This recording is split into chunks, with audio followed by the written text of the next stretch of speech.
전체적으로 한번 정리를 해봅시다. 52절에 이렇게 얘기합니다. 그 천국의 서기관 비유가 갑자기 등장을 합니다. 이 모든 비유의 이제 정리로서 천국의 서기관 비유가 나옵니다. 그런데 예수님이 이렇게 52절을 시작하죠. 예수께서 이르시되 하면서 시작이 뭐죠? 그러므로. 접속사 그러므로 라는 단어가. 이것은 뭐냐면 결국 뭐예요?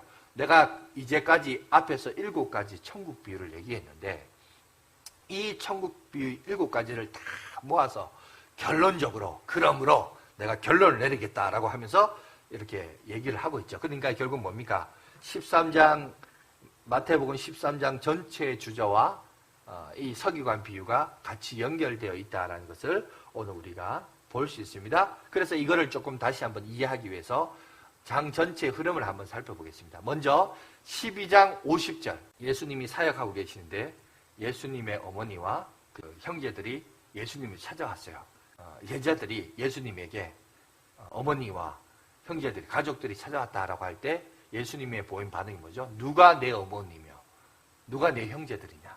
그렇게 말하면서 50절에 절의 결론을 내리고 있습니다. 다 같이 한번 읽어봅시다. 시작. 누구든지 하늘에 계신 내 아버지의 뜻대로 하는 자가 내 형제요 자매요 어머니이라 하시더라. 여러분 결국 예수님이 내리신 정의는 뭐예요? 가족의 정의는 바로 내 아버지의 뜻대로 하는 자. 그런 자가 바로 여러분 내 가족이다. 하나님의 영적인 가족이다 라고 얘기해요. 그러면 우리가 이런 질문을 던질 수 있겠죠. 저 질문에 연계돼서. 그러면 아마 내 아버지의 뜻대로 하는 자라는 말은 단순히 육신의 혈통이 아니라 지금 예수님을 쫓아다니고 예수님과 함께 그 사역에 동행하는 제자들이 하나님의 뜻대로 행하는 자다라고 볼 수 있는데 그러면 우리가 이제 이런 질문을 던질 수 있습니다. 그렇다면 도대체 그러면 하나님의 뜻이 뭡니까? 근데 12장은 정작 하나님의 뜻이 뭔지는 얘기는 하지 않고 있어요. 그러니 당연히 여러분 그 다음 장으로 넘어가서 하나님의 뜻이 뭘까에 대해서 궁금증이 있겠죠? 그리고 그 하나님의 뜻이 바로 여러분 앞에서도 언급했듯이 자 천국 비유가 나오게 되는 거예요. 자 11장에 세례 요한이 감옥에 들어갔습니다.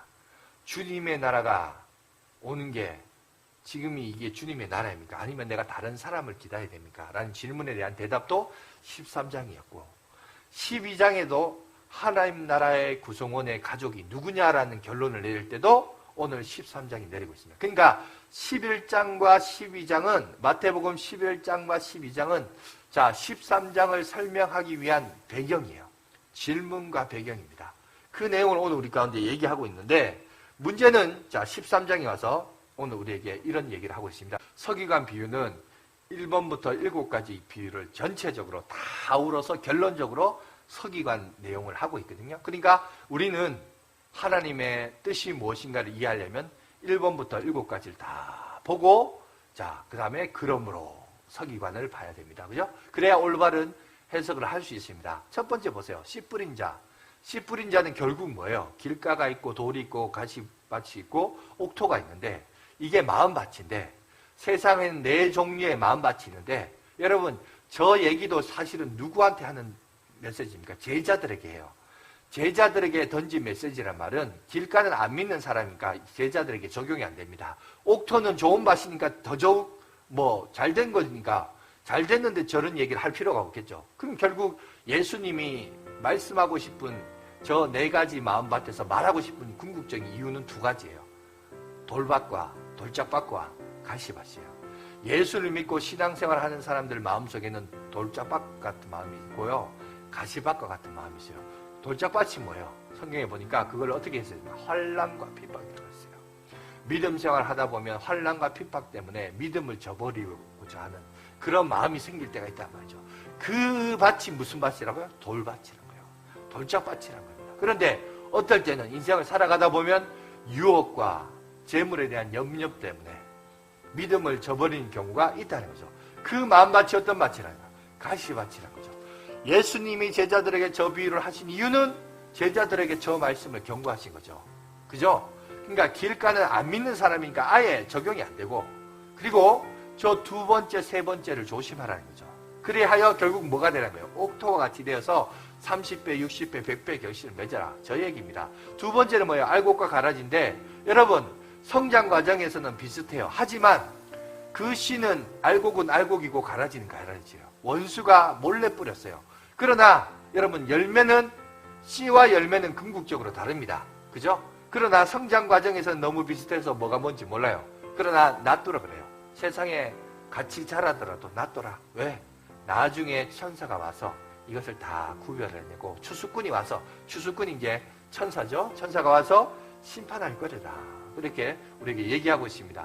뿐만 아니라 세 번째, 네 번째 겨자씨와 누룩의 비유는 뭡니까? 외형적인 성장을 말하죠. 여러분 기형적인 성장도 일어난다고 그랬습니다.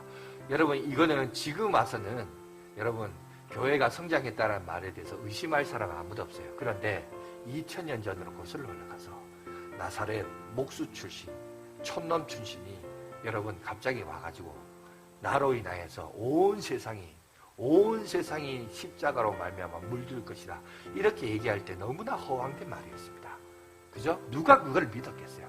그런데 실제로 2000년이 지나 보니까 전 세계에 복음이 전해지고 그리스도의 영향이 펼쳐졌습니다. 그런데 보니까 교회만 그랬냐? 아니란 거죠.